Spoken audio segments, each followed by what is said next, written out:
Hello friends, स्वागत करता हूं आपके अपने चैनल सिद्धार्थ पाठशाला में, जहां पर हम लोग कर रहे थे एसएससी जूनियर इंजीनियरिंग के टेक्निकल की प्रीवियस ईयर्स क्वेश्चंस को हम लोग लगा रहे हैं यहाँ पर। तो उसी क्रम में हम लोग 2017 की सेट 1 की तरफ पहुंच चुके हैं। आपको लगातार मैं एसएससी की सारी पूरी लेक्चर सीरीज़ को कवर करा रहा हूँ। 2018 के मैंने 5 वीडियो बना दिए हैं, पोस्ट कर दिए हैं। अब ये 2017 का सेट 1 का वीडियो आपके सामने आ रहा है। चलिए 101 से आगे बढ़ेंगे। The dash is the dimensionless quantity used in heat transfer calculation. इनमें से कौन सा एक ऐसा नंबर है जो डायमेंशनलेस है? कैसा है? डायमेंशनलेस है। कौन सा हो गया? पहले ग्रासॉफ नंबर, बायट नंबर, स्टैंटन नंबर और प्रेंटल नंबर। तो आपको बता दूं, चाहे वो ग्रासॉफ हो, ठीक है, प्रेंटल भी एक्चुअली हमारा डायमेंशनलेस होता है, ठीक है। पर आपको मैं यहाँ पे बता दूं कि हमारा जो बायट नंबर है उसको हम लोग जनरली हीट ट्रांसफ़र की कैलकुलेशन में यूज़ करते हैं, ठीक है। हमारे किसके लिए? हम अपने बायट नंबर को यूज़ करते हैं किसमें? हीट ट्रांसफ़र की कैलकुलेशन में।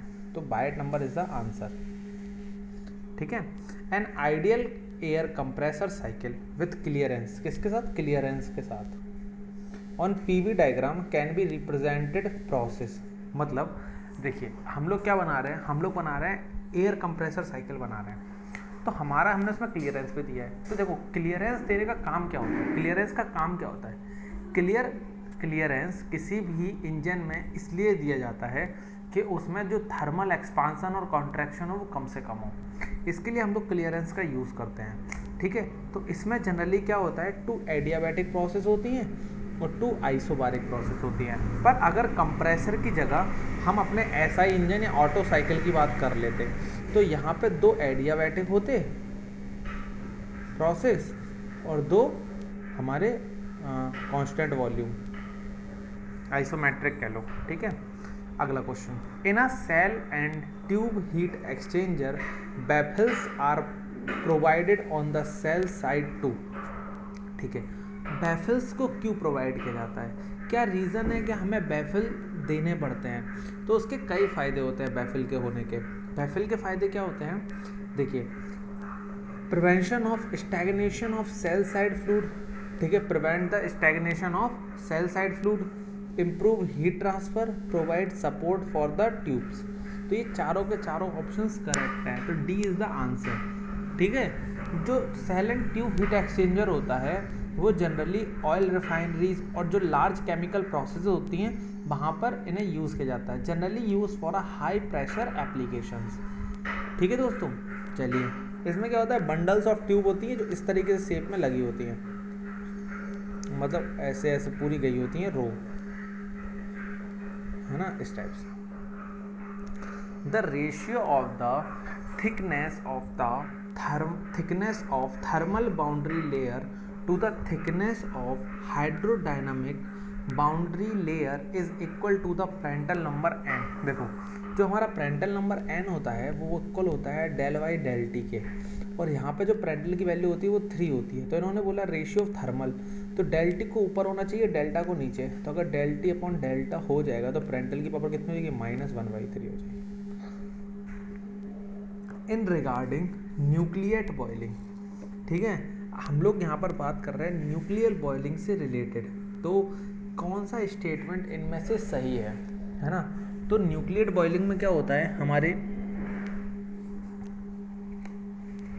चलिए ठीक है, चलिए यहाँ पर the temperature of the surface is greater than the saturation temperature of the liquid, गलत लिखा हुआ है, ठीक है।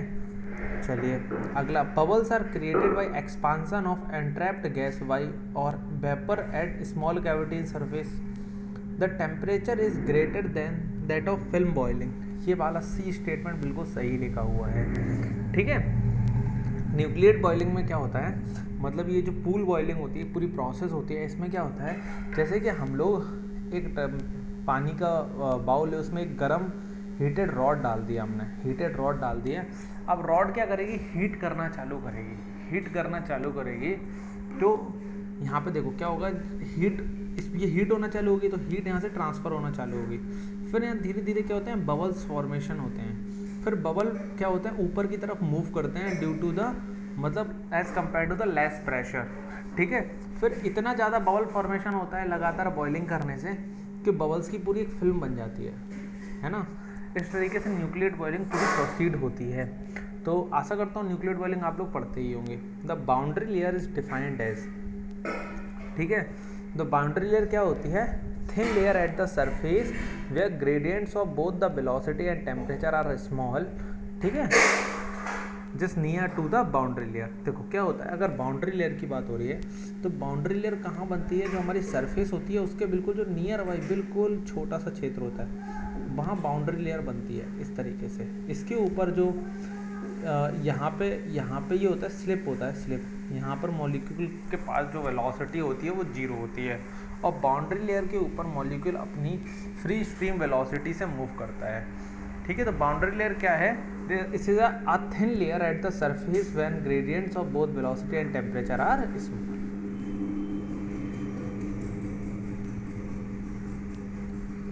Two insulating material of thermal conductivity K and 2K are available for legging a pipe carrying a hot fluid if the radial thickness of each material is the same। क्या बोल रहा है कि टू इंसुलेटिंग मटेरियल है जिसकी एक की conductivity K है और एक की 2 है।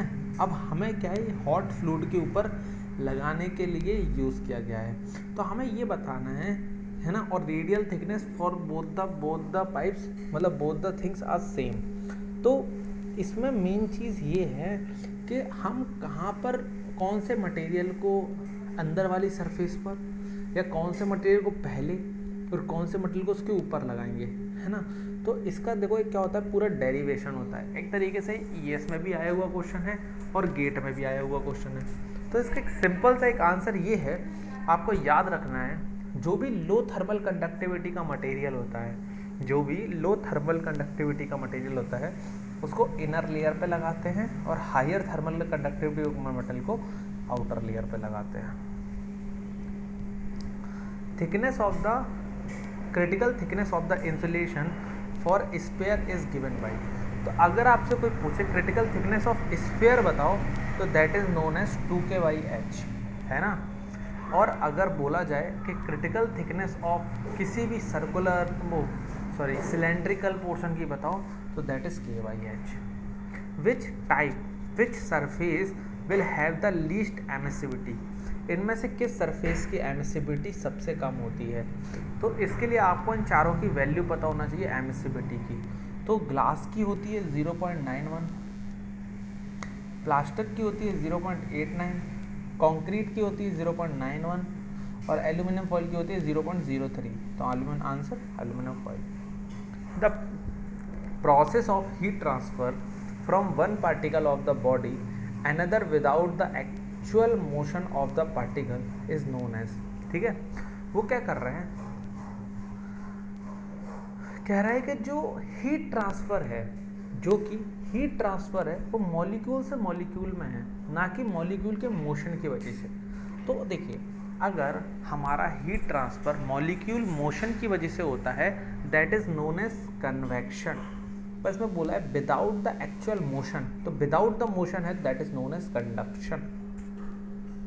The process of heat transfer from hot body to a cold body in a straight line without affecting the intervening medium is known as। देखो वो कह रहा है कि जो हमारी हीट है वो हॉट बॉडी से कोल्ड बॉडी की तरफ फ्लो कर रही है, ठीक है, और स्ट्रेट लाइन में फ्लो कर रही है, और वो उसको किसी मीडियम की ज़रूरत ही नहीं है, या अगर कोई मीडियम है भी तो उसे कोई फ़र्क नहीं पड़ रहा है। तो that process is known as radiation. Actually radiation is done on a high temperature. जो रेडिएशन होता है वो हाई टेम्परेचर पे होता है। Heat is transferred from an electric bulb by, ठीक है। अगर जो हीट अगर एक इलेक्ट्रिक बल्ब के थ्रू ट्रांसफ़र हो रही है तो वो किस प्रोसेस से होगी, तो वो कंडक्शन से भी होगी, वो कन्वेक्शन से भी होगी, वो रेडिएशन से भी होगी, और all options are correct. D is the answer. assumptions made in the Fourier's law is that the heat flow, ठीक है, वो कह रहा है कि जो assumptions हैं, है ना, जो हमने फोरियर्स लॉ में लिए हैं, ठीक है, तो जो हीट फ्लो है वो किस तरीके का है। पहला, इज इन स्टेडी स्टेट, बिल्कुल सही है, through a solid medium in one dimension, ठीक है, तो हमारा फ्लो है जो स्टेडी स्टेट पे होना चाहिए, मतलब हमारा जो लॉ है उसका हीट फ्लो स्टेडी स्टेट में होना चाहिए और 1D डायरेक्शन में होना चाहिए। C is the answer. If the thermal conductivity of the material of ball varies बराबर K1 plus alpha T, then the temperature at the center of the ball as compared to the case of constant thermal conductivity will be। हमारी यहाँ पे thermal conductivity temperature पर depend कर रही है। देखिए, it is the function of temperature. अगर इसके लिए ग्राफ बनाया जाए, ठीक है, एक्स और टेम्परेचर में, तो ग्राफ कुछ इस तरीके से आता है। तो आप देख सकते हो यहाँ पर ये अल्फ़ा ग्रेटर देन 0 के लिए है, ये अल्फ़ा बराबर 0 के लिए है, अल्फ़ा लेस देन 0 के लिए है, ठीक है, तो अल्फ़ा ग्रेटर देन 0 के लिए। तो सिंपल भाषा में बताया जाए कि अगर आपका टेम्परेचर राइज वेरी कर रहा है और आपका अल्फ़ा, है ना, देखो यहाँ पर देखो 1 प्लस अल्फ़ा टी है, 1 प्लस अल्फ़ा टी है, ये इक्वेशन ये अल्फ़ा ग्रेटर देन 0 के लिए है, ठीक है, और ये वाली इक्वेशन होती है k बराबर 1 माइनस अल्फ़ा टी, ठीक है, 1 माइनस अल्फ़ा टी। तो अगर हमारा equation k into 1 plus alpha T है तो हमारा सेंटर का टेम्परेचर कांस्टेंट से ज़्यादा होगा, और अगर k 1 माइनस अल्फ़ा टी है तो लेस होगा।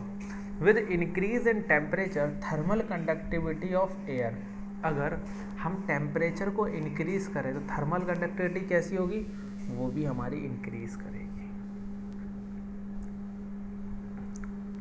Liquid metal having highest thermal conductivity is of, ठीक है, वो कह रहा है हमारी जो लिक्विड मेटल है इनमें से किसकी थर्मल कंडक्टिविटी सबसे ज़्यादा होती है ना, तो आपको बताना है इनमें से किसकी थर्मल कंडक्टिविटी सबसे ज़्यादा होती है। तो थर्मल कंडक्टिविटी की वैल्यू देखो, सोडियम के लिए होती है 140 वाट पर मीटर केल्विन, पोटेशियम के लिए 100, लेड के लिए 36 और मरकरी के लिए 8। तो किसके लिए ज़्यादा हुई, उसने बोला लिक्विड मेटल, तो लिक्विड मेटल तो एक ही होती है मरकरी, तो आंसर इज मरकरी। चाहे सोडियम की ज़्यादा हो पर sodium is not a liquid metal, liquid metal mercury है। This is a tricky question. Minimum thermal diffusibility is of, इनमें से थर्मल डिफ्यूजिबिलिटी बताओ। तो एल्यूमिनियम की होती है 8.7 इंटू 10⁵ माइनस मीटर स्क्वायर पर सेकेंड। आयरन की होती है 2.03 इंटू 10⁻² माइनस 5। रबर की होती है आपकी 0.013 इंटू 10⁻⁵, और लेड की होती है 2.3 इंटू 10⁻⁵। तो सबसे लेस किसकी हुई, रबर की हुई। Critical radius of a hollow cylinder is defined as, hollow cylinder के लिए हमें क्रिटिकल रेडियस बताना है ना। तो इसमें क्या होता है, जो हमारी आउटर रेडियस होती है which gives maximum heat flow, इन सब के एक्चुअली डेरिवेशन है। अब आप जब गेट की बुक लगाओगे तो आपको इनके डेरिवेशन मिलेंगे और वहाँ पर ये डेरिवेशन इंपॉर्टेंट हो जाते हैं, पर एसएससी के माध्यम से ये डेरिवेशन उतने इंपॉर्टेंट नहीं है, ये आंसर्स इंपॉर्टेंट है। कुछ आंसर्स बार बार रिपीट करते हैं तो इसलिए ध्यान में रख लेना चाहिए, क्योंकि यहाँ आप डेरिवेशन करने बैठोगे ना तो 100 क्वेश्चन में आप 10 ही क्वेश्चन बना पाओगे, समझ रहे हो। Here we are going to maximize the time, minimize the time, maximize the question and minimize the time. Heat exchanger are used in, heat exchangers का यूज़ कहाँ किया जाता है, condenser and boilers and steam plants, radiators, intercoolers and pre heaters, and condenser and evaporators in refrigerators and air conditioners. तो answer is A, B, C, D। Automobile radiator is a heat exchanger of type. तो ये मैं पहले ही बता चुका हूँ कि जो ऑटोमोबाइल का रेडिएटर होता है वो क्रॉस फ्लो हीट एक्सचेंजर होता है। किस तरीके से होता है? Cross flow heat exchanger. For a close system difference ये करा चुका हूँ यार, वो बोल रहा है कुछ नहीं। ये फॉर्मूला है Q बराबर U प्लस W। तो Q माइनस W क्या होगा? वो इंटरनल एनर्जी हो जाएगा। सी करा चुका हूँ। The sequence of process that eventually returns the working substance to the original state is known as. देखो, हमारा सब्सटेंस ने एक जगह से दूसरी जगह गया और अपनी जगह लौट आया। तो 1 से 2 गया और 2 से 1 लौट आया। तो this process is nothing but a thermodynamic cycle.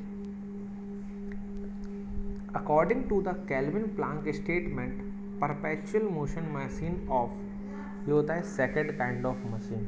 मतलब ये कहता है, मशीन कहती है it is impossible to construct a machine which produce a continuous work by the interaction of heat with single reservoir.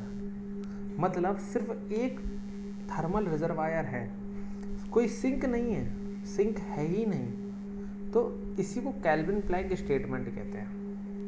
According to the kinetic energy theory of gases at absolute zero, ठीक है, तो kinetic energy theory बोलती है कि अगर हमारा eight absolute zero temperature हुआ, यहाँ पे एब्सोल्यूट जीरो टेम्परेचर पे जो मॉलिक्यूलर एनर्जी होती है ऑफ, या मॉलिक्यूल्स की काइनेटिक एनर्जी होती है, वो भी जीरो हो जाती है।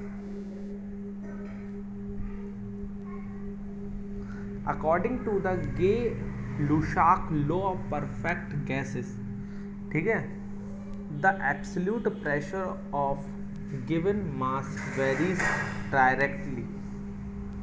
देखो, अगर हमारा चार्ल्स लॉ होता है तो हमारा प्रेशर कांस्टेंट होता है, अगर हमारा बॉयल्स लॉ होता है तो टेम्परेचर कांस्टेंट, और अगर गैस लुसाक लॉ होता है तो हमारा वॉल्यूम कांस्टेंट होता है। ठीक है, तब अगर हमारा वॉल्यूम कांस्टेंट हो गया तो हमारा जो प्रेशर होगा वो प्रोपोर्शनल होगा टेम्परेचर का।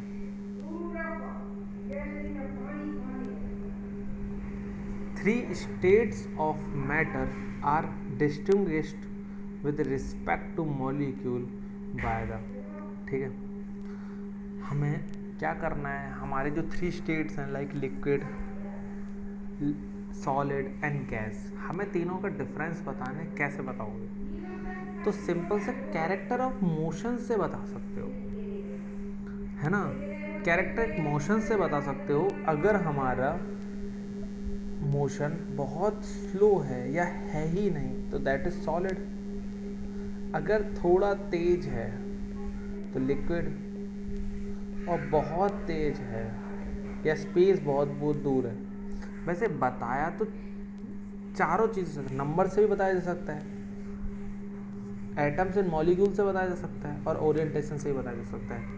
एक्चुअली इसके तो चारों ही आंसर सही है, ये चारों ही आंसर सही है, सॉरी, है ना, चारों ही चीज़ों से बताया जा सकता है।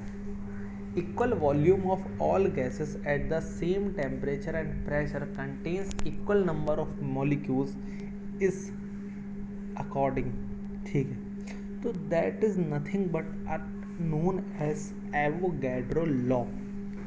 एवोगैड्रो लॉ यही कहता है, अगर volume occupied by any ideal gas is directly proportional to the number of molecules of the gas present in the container, है ना, अगर हम टेम्परेचर और प्रेशर को कांस्टेंट कर दें फॉर सेम गैसेस तो सभी के जो वॉल्यूम में मॉलिक्यूल्स होंगे वो सब सेम हो जाएंगे, और उसकी वैल्यू हो जाती है 22.4 litre. Specific heat of gas Cp बराबर Cv एट, कब Cp और Cv बराबर हो जाते हैं? तो जब Cp माइनस Cv की वैल्यू 0 या गामा की वैल्यू 1 हो जाएगी, या R की वैल्यू 0 हो जाएगी, तब Cp बराबर Cv हो जाएंगे। तो ये कंडीशन आपको मिलती है perfect crystal structure eight absolute zero temperature, ठीक है। The specific heat at content volume of solids ओवेज device T3 law at, ठीक है। क्या है? डिवाई T3 लॉ, है ना। तो ये जो वो कह रहा है कि specific heat at constant volume of solid obeys, तो ये लॉ कब फॉलो होगा? जब हमारा टेम्परेचर बहुत बहुत कम होगा, ठीक है। A reversible process, reversible process क्या होती है? Must pass through a continuous series of equilibrium states leaving no history of the events in the surrounding, must pass through the same states on the reversed path as on the forward path, और all options are correct। तो इसका answer है all options are correct। ये continuous series में होता है, मतलब जिस पाथ से गए वापस आ गए, ठीक है, equilibrium. Leaving no history to the, कोई भी मतलब एंट्रोपी चेंज नहीं होता, कोई रैंडमनेस ही नहीं आती, ठीक है। और ए और सी बिल्कुल सेम लिखा हुआ है। इन रेड वुड विस्कोमीटर, ठीक है, absolute value of viscosity is determined, part of the head of the fluid is utilized in overcoming friction, fluid discharge through orifice with negligible velocity and comparison of viscosity is done. तो इसमें क्या होता है कि absolute value of viscosity is determined होती है, ठीक है। हमें जो एब्सोल्यूट वैल्यू ऑफ विस्कोसिटी है वो मिलती है,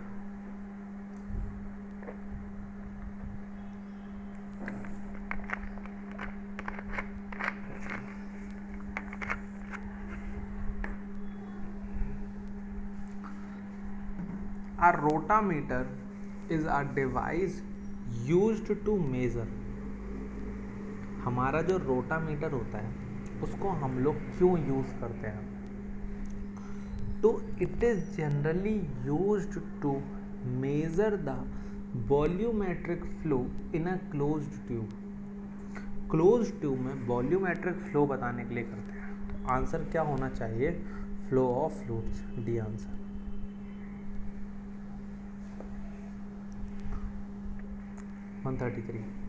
steady flow occurs when, steady flow कब अकर करता है? When pressure does not change along flow, velocity does not change, condition change gradually with time, condition do not change with the time any point. ठीक है, मतलब हमने इसमें कई point लिए, ये पॉइंट लिया एक। अब यहाँ पे यहाँ पे जो हमारा फ्लो था वो 10 मीटर पर सेकंड पे जा रहा था, यहाँ 5 मीटर पर सेकंड पे जा रहा था, यहाँ 15 पे जा रहा था। हमने यहाँ T1, T2, T3 टेम्परेचर पे ऑब्जर्व किया, हमें तीनों टेम्परेचर पे 5 मीटर पर सेकंड का ही फ्लो मिला। इस पर भी T1, T2, T3 पर किया तो हमें 10 ही का मिला। यहाँ भी T1, T2, T3 का किया तो हमें 15 का मिला। मतलब अलग अलग टेम्परेचर टाइम पर, अलग अलग टाइम पर, उसी पॉइंट पर हमने फ्लो को जब जब देखा तो हमें फ्लो में सब समानता ही मिली, कुछ अलग नहीं मिला। तो वही लिखा है, condition do not change with the time any point. If the particle of the fluid attach such velocity that vary from point to point in magnitude and direction as well as from instant the flow is. देखो क्या हो रहा है कि अलग अलग point पर उसकी वेलोसिटी चेंज हो रही है, उसकी डायरेक्शन भी बदल रही है। तो उस फ्लो को क्या कहते हैं? That flow is known as turbulent flow, जहाँ पर फ्लक्चुएशन बहुत ज़्यादा होता है, मिक्सिंग ऑफ फ्लूइड बहुत ज़्यादा होती है। 135 flow occurring in a pipeline when a ball is being opened is. ठीक है, वो कह रहा है flow occurring in a pipe. अगर है ना, पाइपलाइन वह ना बॉल्व इज ओपन, अगर हमने बॉल्व को जस्ट ओपन किया तो हमारा जो फ्लो निकलेगा नल से वो कैसा होगा, that come out to be the unsteady flow, क्योंकि उस समय फुल्ली डेवलप्ड नहीं होता है, ठीक है, that is known as unsteady flow. For measuring flow by a venturimeter it should be installed in vertical line, horizontal line, inclined line, in any direction or and in any location। बिल्कुल सही है, हम लोग venturimeter को किसी भी direction में किसी भी लोकेशन में लगा सकते हैं, ठीक है। A streamline is defined as the line parallel to the central axis flow, parallel to the outer surface to the pipe, of equal velocity in a flow, along with the pressure drop is uniform। तो streamline is defined as the time of equal velocity in a flow, ठीक है।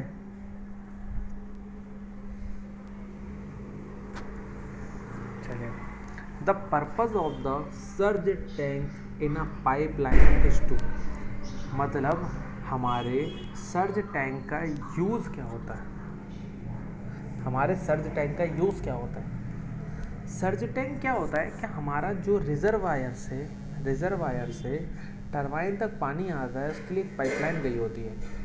Pipeline में एक stand vertical position में एक tank लगा होता है, जैसे यहाँ पर फ्लो कट करना होता है, तो फ्लो जैसे ही यहाँ पर रोका, टरबाइन में भी पानी नहीं चाहिए, तो ये पानी इस सर्ज टैंक में चला जाता है। बाद में इसी सर्ज टैंक से पानी को यूज़ करके टरबाइन में फ्लो कर दिया जाता है। तुम कुछ नहीं, एक कह सकते हो कि स्टोरेज रिजर्वायर है, ठीक है। तो इसका काम क्या होता है, इसका काम ये होता है कि अगर जैसे कनेक्शन को कट कर दिया, तो ऐसा ना हो कि कनेक्शन में रिवर्स फ्लो होने के वजह से, मतलब वापस पानी जाने के वजह से पाइप में क्रैक ना आ जाए, कहीं वाटर हैमर इफेक्ट ना हो जाए और वाटर में हैमर इफेक्ट ना हो, इस वजह से सर्ज टैंक में पानी चढ़ जाए, है ना। पानी का प्रेशर को कम करने के लिए, relief pressure due to water hammer, the resultant upward pressure of a fluid on a floating body is equal to the weight of the fluid displaced by the body. The definition is according to, देखो वो कह रहा है कि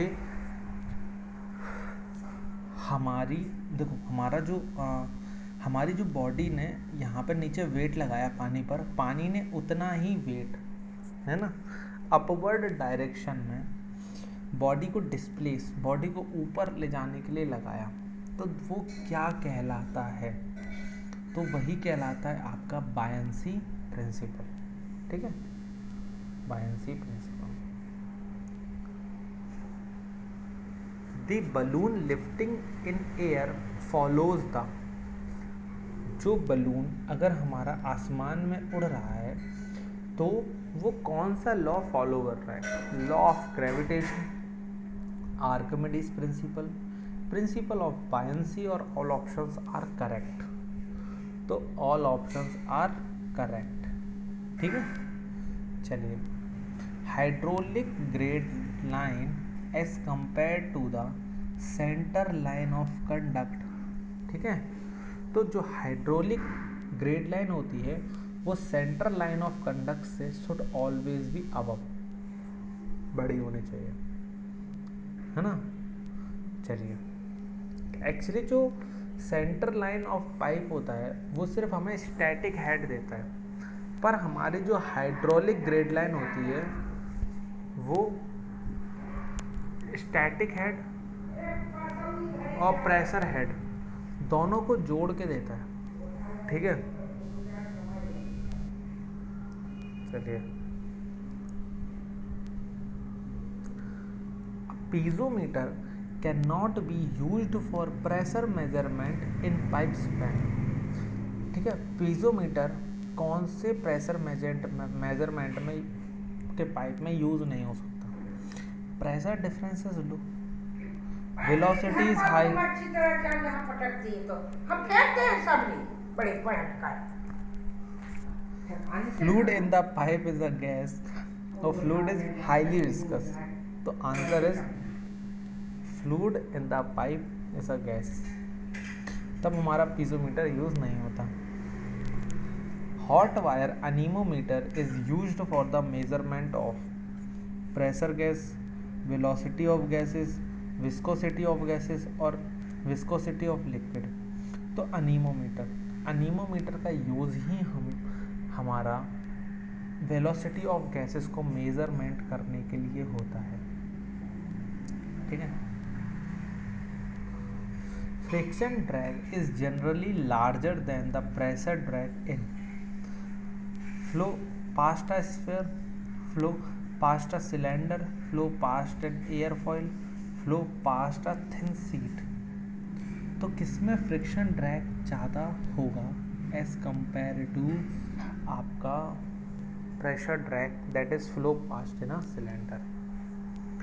if one of the wall moves in the direction of flow with uniform velocity while the outer wall is stationary। ठीक है, क्या कह रहे हैं? One of the wall moves in the direction of flow, ठीक है, and the other wall is stationary, the resulting flow between the parallel walls is known as, तो that is known as plug flow.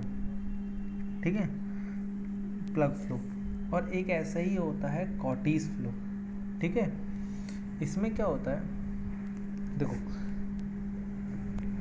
जो plug flow होता है is a simple model, एक बहुत simple model होता है। ठीक है, ठीक है। और जो कॉटीज फ्लो होता है वो विस्कस फ्लूइड के लिए होता है। ठीक है, इसमें मतलब ऐसी एक सरफेस ना दूसरा पर ये आगे की तरफ मूव कर रही होती है, ये इस तरीके से आगे की तरफ मूव कर रही होती है। ठीक है, चलिए। और जो मूवमेंट होता है दैट इज टेंजेंशियली, मूवमेंट होता है दैट इज टेंजेंशियली। तो कॉटीज फ्लो और प्लग फ्लो जनरली हम लोग नहीं पढ़ते हैं अपने गेट के सिलेबस में, मैकेनिकल में, क्योंकि मैकेनिकल में ये सिलेबस से बाहर हो चुका है, तो हम लोग इसको नहीं पढ़ते हैं। तो viscosity is the most important property in the, ठीक है, travel of a bullet through air, water jet issuing from the fire air, formation of a soap bubble or hollow of castor oil through a tube। तो formation of a soap bubble में viscosity अपना बहुत important role अदा करती है, और soap bubble में surface tension भी अपना बहुत अच्छा रोल अदा करती है। If the pressure at any point in liquid approaches the vapor pressure, अगर प्रेशर वेपर प्रेशर को अप्रोच करे, liquid starts vaporising and creates pockets और bubbles of dissolved gas and vapour. The phenomena is, वो क्या हो रहा है कि देखो हमारा किसी पॉइंट पे जहाँ पे जो प्रेशर है वो वेपर प्रेशर बनने लगा, तो यहाँ पर क्या होगा, वेपर प्रेशर बनने की वजह से इस सरफेस पे ना बबल फॉर्मेशन स्टार्ट हो जाएंगे, लो प्रेशर बबल फॉर्मेशन। ठीक है, तो इस प्रोसेस को ही हम कहते हैं cavitation. The fluid force is considered in the Navier stroke equations. तो नेवियर स्ट्रोक इक्वेशंस में हम लोग ग्रेविटी, प्रेशर एंड विस्कसिटी तीनों को कंसीडर करते हैं। Hydraulic grade line for any flow system as compare to the energy line is. तो जो हाइड्रोलिक ग्रेड लाइन होती है वो टोटल एनर्जी लाइन के बिलो होती है हमेशा। कैसे होती है? Below. To avoid vaporization in the pipeline, the pipeline over the ridge is laid such that is not more than, ये बता चुका हूँ लास्ट वाले में 2018 के 5 में कराया था, 2.4 metre above the hydraulic grade line। The locus of elevation that water will rise in a series of pitot tube is called। ठीक है, वो बोल रहा है कि जो देखो जो पिटॉट ट्यूब में राइज हो रहा है, ठीक है, पिटॉट ट्यूब में राइज हो रहा है, उसके लोकस से उसके लोकस को मिला के अगर हमने कोई लाइन बनाई, that line is known as energy grade line, क्या बोलते हैं उस लाइन को, that is known as energy grade line. ठीक है दोस्तों, क्योंकि हमारी जो पिटोट ट्यूब होती है वो वेलोसिटी मेजरमेंट में काम आती है, और वेलोसिटी मेजरमेंट को अगर हम स्टैटिक और प्रेशर हेड से मिला दें तो this is known as total energy grade line. Pressure in pascal at a depth of 1 metre below the free surface of the body of water will,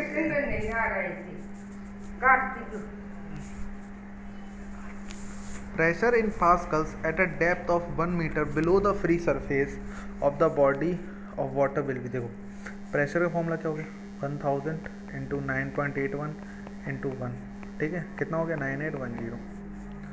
water flows up a tapered pipe as shown in the figure. What is the magnitude of the deflection H of the differential mercury manometer corresponding to the discharge of 126 liter per second?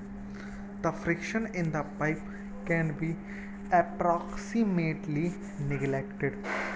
ठीक है, तो देखो मेरे को कोई problem नहीं है इस क्वेश्चन को कराने के लिए, है ना, ये क्वेश्चन बहुत आसान है ना, इस क्वेश्चन को करने में कुछ नहीं है, सिर्फ आपको एक यहाँ पर यहीं तक है ना क्वेश्चन, हाँ, आपको इस h की वैल्यू निकालना है ना, जो इस h में यहाँ पर आप देख रहे हो, ठीक है, तो देखो एक पॉइंट है ये 1, एक पॉइंट है ये 2, ठीक है, एक पॉइंट है 1 और एक पॉइंट है 2, है ना। अब यहाँ पर मेरे लिए क्वेश्चन सॉल्व कराना आसान नहीं है, तो मैं इसका सॉल्यूशन ना अपने PDF में डाल दूँगा, तो वहाँ से आप ये कर लीजिएगा, है ना। इसमें कुछ नहीं करना है आपको, इस दोनों पॉइंट्स के जो देखो यहाँ पे जो प्रेशर डिफरेंस निकालो, है ना, यहाँ का 1 से 2 यहाँ पर देखो 80 सेंटीमीटर है, ठीक है, और हमें क्या निकालना है इसमें जो फ्लो हो रहा है उसके वजह से यहाँ पर H में क्या चेंजेस हो रहे हैं, है ना, H में क्या चेंजेस हो रहे हैं, है ना। तो आप क्या कर सकते हो, या इस पोजीशन से इस पोजीशन तक के लिए आप इक्वेशन लगा सकते हो, उससे आप निकाल लोगे अपने आंसर को, ठीक है। तो ये थोड़ा बड़ा क्वेश्चन है SSC के हिसाब से, और SSC में करने बैठोगे टाइम कंज्यूम करेगा, और यहाँ भी मैं इस पर करा नहीं सकता सॉल्व, तो इसको आप लोग मेरे सॉल्यूशन वीडियो से देख लीजिएगा, ठीक है दोस्तों। कभी कभी बड़े बड़े क्वेश्चंस भी आ जाते हैं, ठीक है, और कभी कभी मतलब कभी कभी आते हैं, बहुत ज़्यादा बार ये नहीं आते, ठीक है। चलिए 156 की तरफ चलते हैं। If a pump is handling water and is discharging a certain flow Q at the constant total dynamic head require a definite BHP. The same pump when handling a liquid of 0.75 specific gravity, the viscosity nearly same as of water, would discharge same quantity of liquid 0.75 Q upon 0.75 और 1.5 Q, है ना। तो आपको याद रखना है, देखो तो आंसर होगा, अगर 0.75 स्पेसिफिक ग्रेविटी का है ना, तो 0.75 Q will be the answer. अगला क्वेश्चन, ये क्वेश्चन भी फुकट का बहुत बड़ा है ना, कोई मतलब का नहीं, इसका भी सॉल्यूशन मैं आपके वीडियो में डाल दूँगा नीचे। For laminar flow in a pipe V is equal to, देखो लैमिनार के लिए हमारा, अगर देखो इन्होंने एक और चीज़ पाइप बोला है, एक होता है पाइप और पाइप जैसे एक होता है प्लेट। अगर ये बात कर रहे हैं पाइप की, तो पाइप के लिए ये वैल्यू होती है 0.5 U मैक्स, ठीक है। पाइप के लिए अलग होती है हमारी, मतलब जो U मैक्स होती है और U एवरेज होती है, उनकी वैल्यूज़ अलग होती हैं। फिर ऐसे ही प्लेट के लिए अलग होती है, टर्बुलेंट के लिए अलग होती है, ठीक है। तो ये अलग अलग वैल्यूज सबके अलग अलग के लिए होती हैं। चलिए 159 में तो सिंपल आप फॉर्मूला लगाइए, RE बराबर रो VD बाई म्यू, आंसर निकाल लोगे। D दिया है 20 सेंटीमीटर, V निकालना है, RE दिया है 2320, कैलकुलेशन वहीं फंसेगी। म्यू दिया है 0.0101, स्ट्रोक दिया है तो 10⁻⁻⁴ हो गया। सेंटीमीटर को आप मीटर में बदल लीजिएगा, ठीक है। रो की वैल्यू तो मैं दे ही दी गई, वाटर दिया है तो रो हो गया 1000 निकल आएगा। Surge wave is an example of, जो हमारी सर्ज वेव होती है वो एक अनस्टडी नॉन यूनिफॉर्म फ्लो है। Quick return mechanism is an inversion of, जो क्विक रिटर्न मैकेनिज्म होता है वो इन्वर्जन होता है सिंगल स्लाइडर मैकेनिज्म का। In gears interference takes place when, ठीक है। तो गियर्स में जो इंटरफेरेंस होता है वो कब होता है, जब tip of the tooth of the mating gear digs into the portion between the base and root circles, ठीक है। कुछ नहीं है, मतलब जो हमारा गियर का टूथ होता है वो पिनियन के अंदर पोर्शन में फंस जाता है, ठीक है, बेस और रूट सर्कल में फंस जाता है, ठीक है। तो वहाँ पर इंटरफेस मतलब इंटरफेरेंस हो जाता है, लॉक हो जाता है।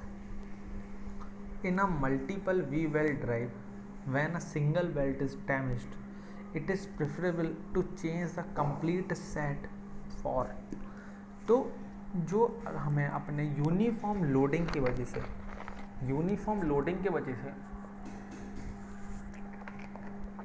हमें अपने कंप्लीट सेट को चेंज करना पड़ता है।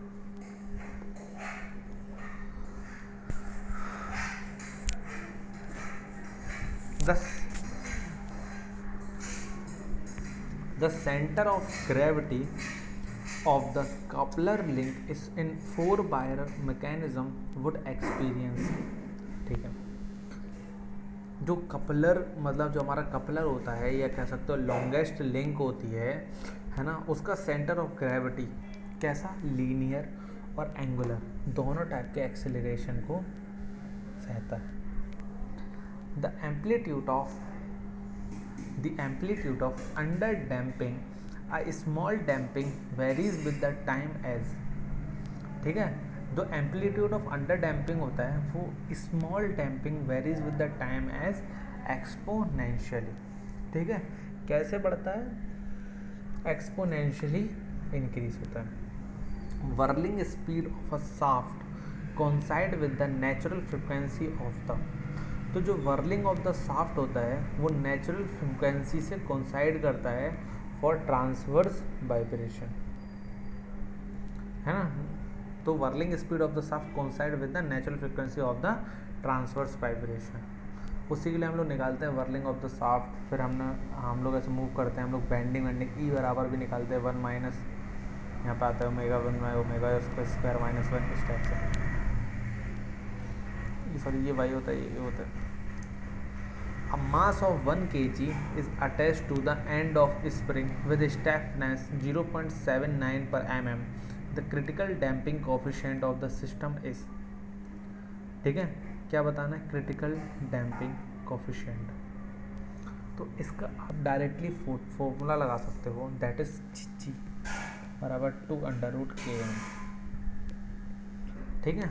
इसको लगाओ, K की वैल्यू पता है, M की वैल्यू पता है, ठीक है, 252.92। Rankine theory of failures is applicable for which of the following type of material. तो रैंकाइन थ्योरी ब्रिटल मटेरियल के लिए होती है। The shock absorbing capacity of a bolt can increased by, है ना। तो shock absorbing capacity of the bolt is increase by grinding the shank, ठीक है, ग्राइंडिंग द शैंक। मतलब हमें अगर शॉक एब्जॉर्बिंग कैपेसिटी बनानी है ना, तो हमें अपने शैंक को ग्राइंड करना पड़ेगा, कम करना पड़ेगा। विच इफ द फॉलोअर की under compression rather then in being in share when under load, ठीक है। तो कौन सी की होती है ना, जिसमें कंप्रेशन ज़्यादा होता है, इन बीइंग इन शेयर, ठीक है, दैट इज बार्थ की। Shaft is subjected to which of the following stresses, तो जो शाफ्ट होता है उसमें बेंडिंग और टॉर्शनल दोनों स्ट्रेसेस होती हैं। Which of the following is soft aligning bearing, तो spherical is a self aligning bearing. Which of the following is trapezoidal thread, तो आपकी acme. 74 the efficiency of the self locking screw is less than 50%।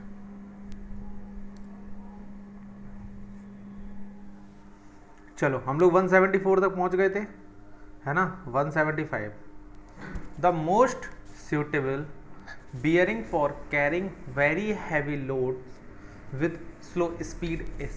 देखो इन चारों में बताना है कि कौन सी ऐसी बियरिंग है जो हैवी लोड को, बहुत ज़्यादा लोड को स्लो स्पीड पर कैरी कर सकती है। Hydrodynamic, ball bearing, roller bearing और हाइड्रोस्टैटिक बियरिंग। तो आंसर इज हाइड्रोस्टैटिक बियरिंग। ठीक है। The outside diameter of a hollow shaft is twice its inside diameter. मतलब जो डीओ है वो 2 टाइम्स डीआई है। ठीक है। The ratio of its torque carrying capacity to that solid shaft of the same material and then same outside diameter. मतलब वो कह रहा है कि जो हॉलो का आउटर डायमीटर है डीओ, वो सॉलिड में तो एक ही डायमीटर होगा, वो उसके बराबर है। ठीक है। तो इन दोनों में टॉर्क कैरिंग कैपेसिटी बतानी है, टॉर्क कैरिंग कैपेसिटी बतानी है, मतलब दोनों के टॉर्क का रेशियो निकालना है T1/T2। ठीक है। आपको ज़्यादा निकालने की जरूरत नहीं है, ना मेरे पास इतना स्पेस है इसे निकलवाने के लिए, इसे मैं सॉल्यूशन में डाल दूंगा। ठीक है। तो आंसर आप डायरेक्टली याद कर सकते हो 15/16, है ना। इसको निकालने का तरीका मैं आपको सिंपली बता देता हूँ, है ना। एक फॉर्मूला होता है τ/r बराबर T/J। ठीक है। टाउ का टाउ वही रहेगा, सेम है। आर को क्या लिख लोगे, D0/2। हॉलो के लिए जे कितना हो जाएगा, π/32 D0 की पावर 4 माइनस DI की पावर 4। और सॉलिड के लिए कितना हो जाएगा, π/4 D0 की पावर 4। ठीक है। इस तरीके से निकाल सकते हो। 177, a solid shaft can resist a bending moment of 3 kN and twisting moment of 4 kN, then maximum torque that can be applied. तो टॉर्क इक्विवेलेंट आ जाएगा √m² प्लस T²। तो √3 का स्क्वायर प्लस 4 का स्क्वायर बराबर 5। 178, under torsion brittle material generally fail. ठीक है। चलिए देखो, अगर टॉर्जन लग रहा है तो ब्रिटल मटेरियल की बात हो रही है। जो ब्रिटल मटेरियल होता है वो अगर टेंसाइल फोर्स लगाओ, है ना, तो इस तरीके से ट्रांसवर्स में फेल होता है, इस तरीके से फेल होता है। और जो डक्टाइल मटेरियल होता है वो टेंशन फोर्स लगाने पे 45 डिग्री के अलोंग फेल होता है। ठीक है। क्योंकि जो डक्टाइल मटेरियल होते हैं वो शेयरिंग में वीक होते हैं और टेंसाइल में बहुत मजबूत होते हैं। तो along a plane perpendicular its longitudinal direction गलत है। अगर कहा जाए तो ये ब्रिटल मटेरियल के लिए, वो डक्टाइल के लिए सही होगा, है ना, अगर टॉर्जन लगाया जाए। In the direction of minimum tension, C answer बिल्कुल सही लिखा हुआ है। Along surface forming a 45 degree angle with the longitudinal axis. ठीक है। The shear stress distribution over a rectangular cross section of the beam follows. ठीक है। तो शेयर स्ट्रेस डिस्ट्रीब्यूशन बताना है तो मैं रेक्टेंगुलर क्रॉस सेक्शन के लिए, तो आप याद रख लिए ये हमेशा पैराबोलिक होगा। कैसा होगा, पैराबोलिक होगा। ठीक है दोस्तों। When two mutually perpendicular principal stresses are unequal but alike। ठीक है ना। चलिए, मतलब अनइक्वल भी हैं और अलाइक भी हैं। The maximum shear stress is represented by the, तो उसने बोला है कि जो मैक्सिमम शेयर स्ट्रेस है उसको रिप्रेजेंट करना है ना। तो कैसे होगा, तो जो मैक्सिमम शेयर स्ट्रेस होता है, the diameter on the Mohr circle गलत है। Half the diameter of the Mohr circle बिल्कुल सही लिखा है। जो डायमीटर होती है मोर सर्किल की, ये कहा जाए अगर हमारी two mutual perpendicular principal stresses unequal और अलाइक है, नेचर में भी डिफरेंट है, तो जो मैक्सिमम शेयर स्ट्रेस होगी वो radius of the Mohr circle के बराबर होगी। The plane of maximum shear stress has normal stress that is, क्या कह रहा है, plane of maximum shear stress has normal shear stress that is maximum, minimum, zero और नन ऑफ दीज। ठीक है। तो अगर बात हो रही है मैक्सिमम शेयर स्ट्रेस प्लेन की, तो वहां पे जो नॉर्मल स्ट्रेस होगी वो जीरो होगी, वहां पर कोई भी नॉर्मल शेयर स्ट्रेस नहीं होगी। Consider the following theories of failure. Maximum shear stress, maximum stress theory कोई थ्योरी नहीं होती ऐसी, तो या तो मैक्सिमम शेयर स्ट्रेस थ्योरी होती है, मैक्सिमम प्रिंसिपल स्ट्रेस थ्योरी होती। Maximum strain energy theory, maximum strain theory, most suitable for ductile पोलाई। तो डक्टाइल के लिए याद रखो, एक तो डिस्टॉर्शन एनर्जी जो थ्योरी होती है, ठीक है, और आपकी मैक्सिमम शेयर स्ट्रेस थ्योरी, ये वाली, ये तो काम करती है। तो सी और D is the answer, D is the answer. For ductile material the most appropriate failure theory is. तो देखो इन चारों थ्योरी को देखो, maximum shear stress theory, maximum principal stress theory, maximum principal strain theory, strain shear strain energy theory, है ना। तो अगर यहाँ पर बात हो रही है अप्रोप्रिएट कि इनमें से कौन सा अप्रोप्रिएट रहेगा, है ना, तो maximum shear stress theory is appropriate for failure theory. 184 all the failure theories gives nearly the same result. ठीक है, कब सारी थ्योरी सेम रिजल्ट देती है? when one of the principal stress at a point is larger than in comparison to the other। मतलब जैसे sigma 1 sigma 2 के comparison में बहुत बड़ा है, तो सारी थ्योरी एक जैसा रिजल्ट देंगे। From the hypothesis given by Rankine the criteria for failure of brittle material is maximum principal stress, maximum strain energy, maximum shear stress और maximum shear strain energy theory. तो answer is maximum principal stress. ये criteria बताया था battle के लिए, और जो theory भी एप्लीकेबल होती है ना बेटल मटेरियल के लिए, वो maximum principal strain, maximum principal stress theory होती है। In a closed helical spring subjected to an axial load other quantities remaining the same. क्या हो रहा है? एक्सियल लोड लग रहा है और जो अदर क्वांटिटीज हैं वो सब सेम है। If the wire diameter is doubled and mean radius of the coil is doubled. मतलब क्या किया है? वायर रेडियस को डबल कर दिया है, ठीक है, और जो मीन रेडियस है उसे भी डबल कर दिया है। मतलब मैं डायमीटर को भी डबल कर दूँ, बात तो बराबरी है। The stiffness of the spring when compare to the original one will become.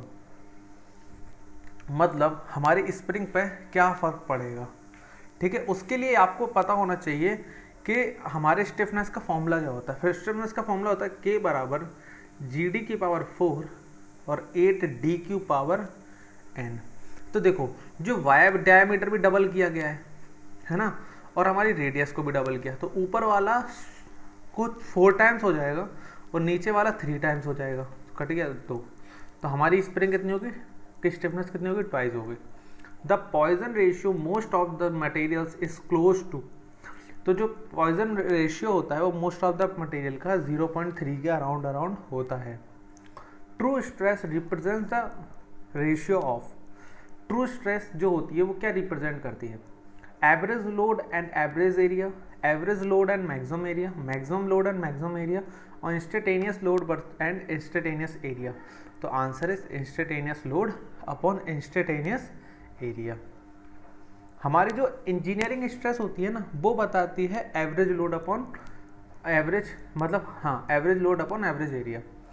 For an element under the effect of a biaxial state of normal stress, the normal stresses are on 45 degree plane is equal to, अभी बताया था मैंने, वो होती हैं आपके shear stress के बराबर, ठीक है। तो half of the difference of the normal. देखो जब नॉर्मल स्ट्रेस को डिफरेंस निकालोगे, this is nothing but a shear stress. For a thin spherical shell subjected to a internal pressure, the ratio of volumetric strain to the diametrical strain. तो देखो जब volumetric spherical की बात हो रही है ना, तो स्फेरिक की तीनों डायमेंशन डायमीटर में मापी जाती है। तो 3 delta d/d this is a volumetric upon delta d/d this is a longitudinal, cut गया 3:1, answer is 190। Stud and projection welding belongs to the which of the following category of welding? तो it belongs to the resistance welding. Electrode gets consumed in the following welding process? Gas, resistance, thermit और arc. Arc में consume हो जाता है हमारा electrode. The strength of the properly welding joint as compare to the base metal would be. ठीक है, strength बताना है बेल्डिंग जॉइंट की compare to the base metal, तो more. Oxygen to acetylene ratio in the case of carburising flame is.